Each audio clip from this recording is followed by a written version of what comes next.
Olá pessoal, sou Cleidiana Ramos, sou jornalista, doutora em antropologia e produzo a coluna Tarde Memória para os canais do Grupo à Tarde. Eu sou Priscila Dória, jornalista e repórter do Grupo à Tarde. Nós estamos aqui no Projeto REC e nessa sessão Senta que Temos História, nós sempre recebemos uma convidada, um convidado para falar de coisas muito interessantes. O assunto hoje possivelmente vai mexer com corações e emoções soteropolitanos, porque a gente vai falar de feiras.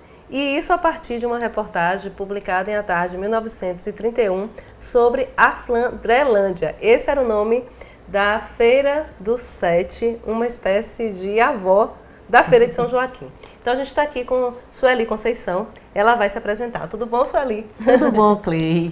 Tudo bom, Priscila? Tudo bom. Obrigada pelo convite, por estar aqui. Eu sou Sueli Conceição e assim, sou doutora em desenvolvimento e meio ambiente, sou historiadora, sou professora, sou mãe, sou empresária, eu sou uma encruzilhada. Eu vou para onde eu quiser. Então, Sueli, ótimo, né? Então, aqui a gente começar a conversar sobre feira.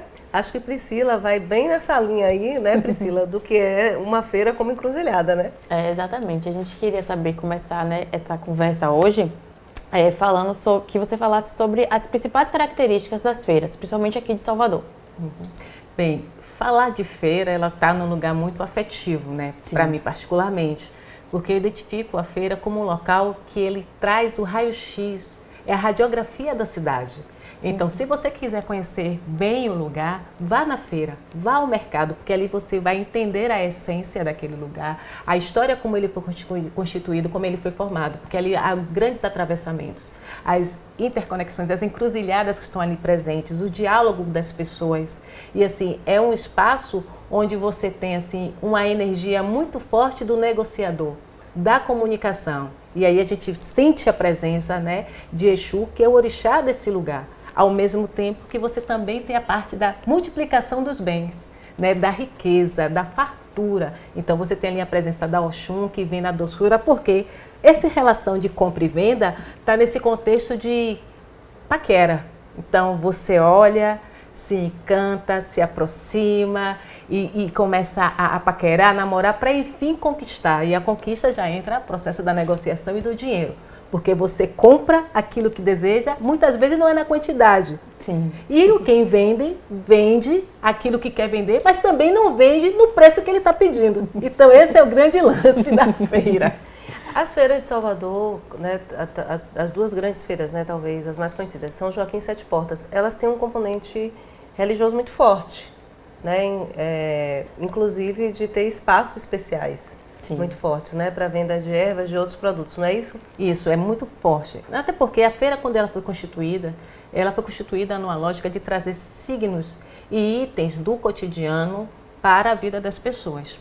Então, pensar que a maioria dos produtos que vem na feira, ele vem desse lugar da agricultura, né, da pecuária, né, e a gente começa a perceber. Então, a gente viaja, né, no período do Brasil colônia, como os negros na condição de escravos, que iam o quê? Ia para a lavoura, para colher seu arroz, colher seu feijão, seu milho, e passava para quem? Para as suas senhoras, as eiras, né, as ganhadeiras, que iam fazer esse mercado. Elas queriam mercar, que iam vender esses produtos. Então a gente percebe a característica. Considerando essa dinâmica naquele processo, né, hostil que as pessoas pretas viveram naquele momento, a gente compreende o quê? Que a essência do mercado, a essência da feira, ela é feminina. Sim. Então, assim, você sabe, a história conta que as mulheres iam mercar com seus filhos no lombo, com seus tabuleiros na cabeça, estão sentadas nas varandas das suas casas para levar aquele dinheiro para o seu dono. Né, que é claro, ali ela tinha que fazer um caixa 2 para poder garantir a compra da carta de alforria. É importante que se diga isso, porque as pessoas precisavam ser livres e ter a liberdade de escolha e de conquistar, né, o seu caminho. Então, pensando nessa lógica, os itens que estão lá, por exemplo, as ervas, que são ervas que curam, do ponto de vista físico, né? As plantas medicinais que estão ali presentes, que é muito forte, que não estão dissociadas da perspectiva religiosa. Sim. Não estão dissociadas. Então, toda planta litúrgica, ela é medicinal. Embora que nem toda planta medicinal ela é litúrgica, mas nem toda planta litúrgica É medicinal. Então, existe esse jogo, sem falar dos potes de barros, que são constituídos ali do artesanato, que esse artesanato, né, como Maragogi-Pinho traz muito bem forte, com aquelas cerâmicas todas, é um legado deixado pelos ancestrais. E aí a gente faz a conexão dentro da religiosidade, o quanto se utiliza, né, daqueles itens, e sem falar nos alimentos, porque para a religiosidade de matriz africana o alimento é sagrado. Então, o grão de feijão, o arroz, o muguzá, né, o milho vermelho, o acaçá, as ervas. Então, está tudo ali disposto, que tem essa conexão religiosa, porque o alimento é sagrado. E assim, pensando em outras vertentes religiosas, que também tem esse lugar, né, da comida sagrada para alimentar a alma e o corpo, né? Agora, Sueli, nem sempre, né, a cidade acolheu tão bem as feiras, né? Essa reportagem publicada por A Tarde, em 14 de agosto de 1931, né, chama a Feira do Sé de Flandrelândia, né, por conta das barracas feitas com pedaços de flandre, né, de latas de gás. E 3 anos depois tem uma reportagem também falando do incêndio que destruiu, né, a Feira do Sete, que é o outro nome, né, desse local, e inclusive a cidade celebrando, né, o fim desta feira, totalmente associada à pobreza e inclusive a uma questão de segurança pública, né? Então, essa relação com a cidade e as feiras nem sempre foi tão tranquila, ou com uma parte da cidade, digamos assim.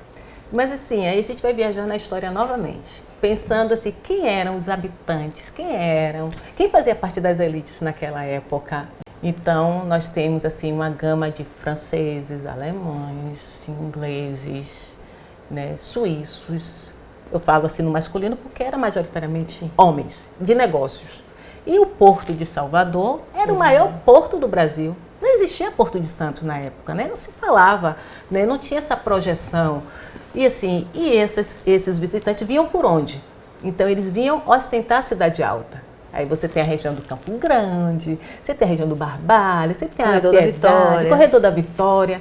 Mas eles tinham que se deparar com aquele processo, né, daqueles casebres formados por Flandes ali, com um monte de pessoas pretas, que eles chamavam de estrutura corpulentos e ásperos.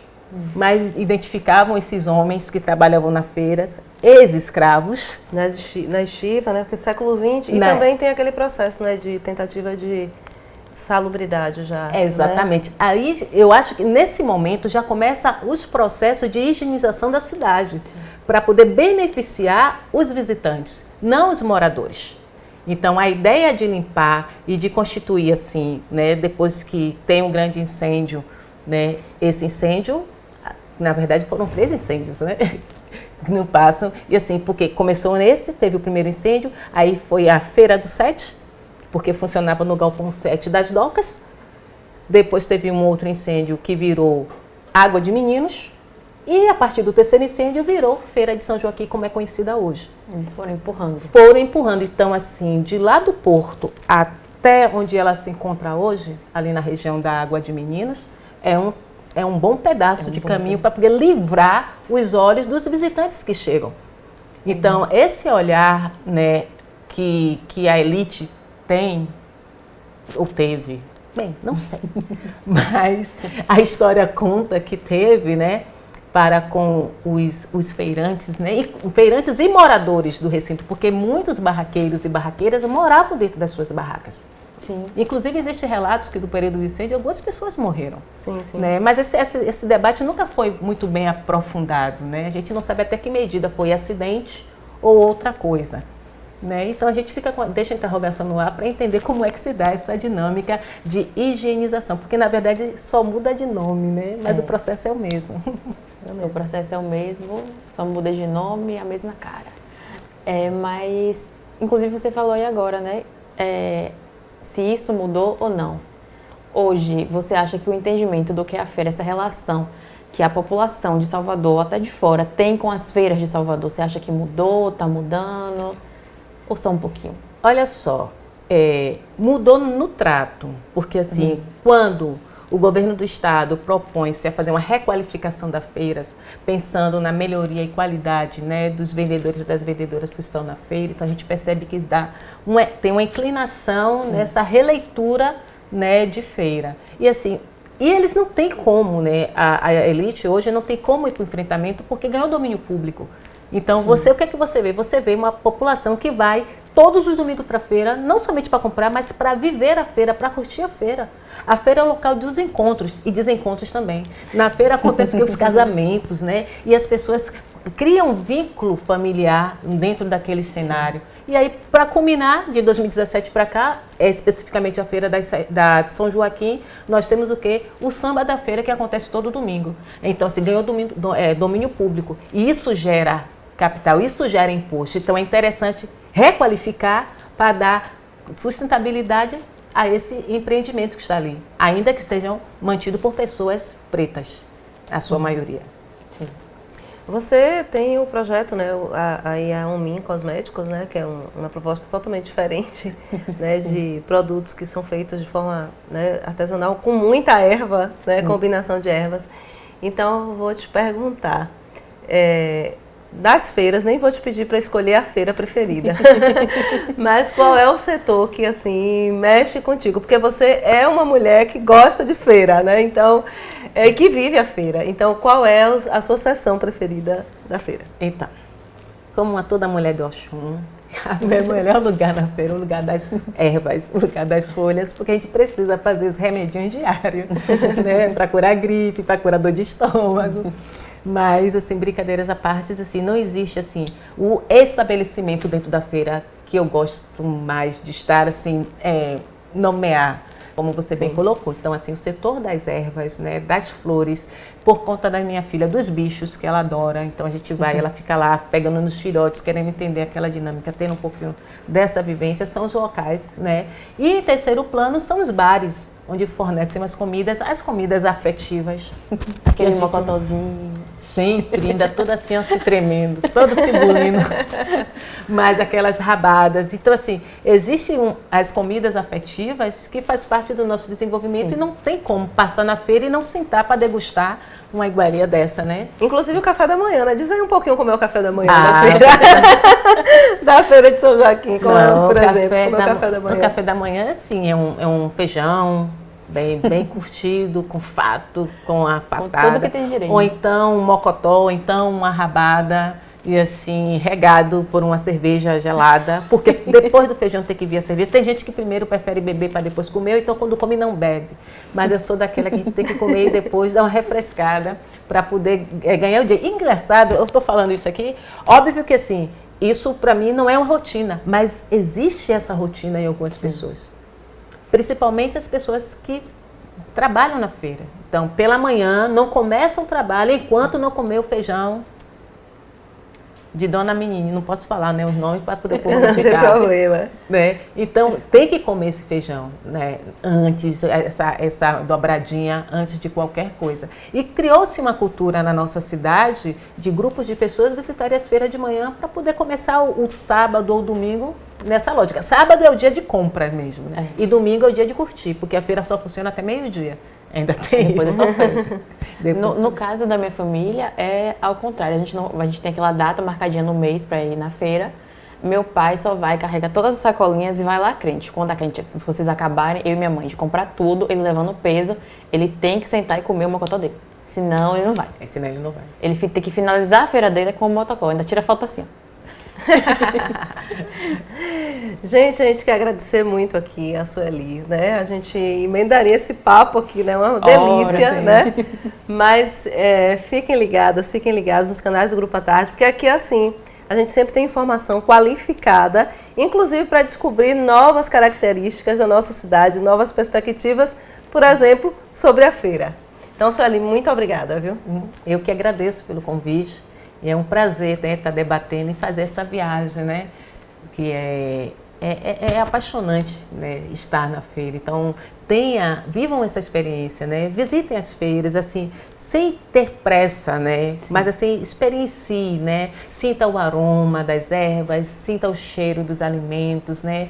Dialogue com aquele vendedor, né? Experimente aquela fruta que está ali na sua frente e vá ouvir as conversas, porque o que é mais enriquecedor na feira são as relações que você constrói.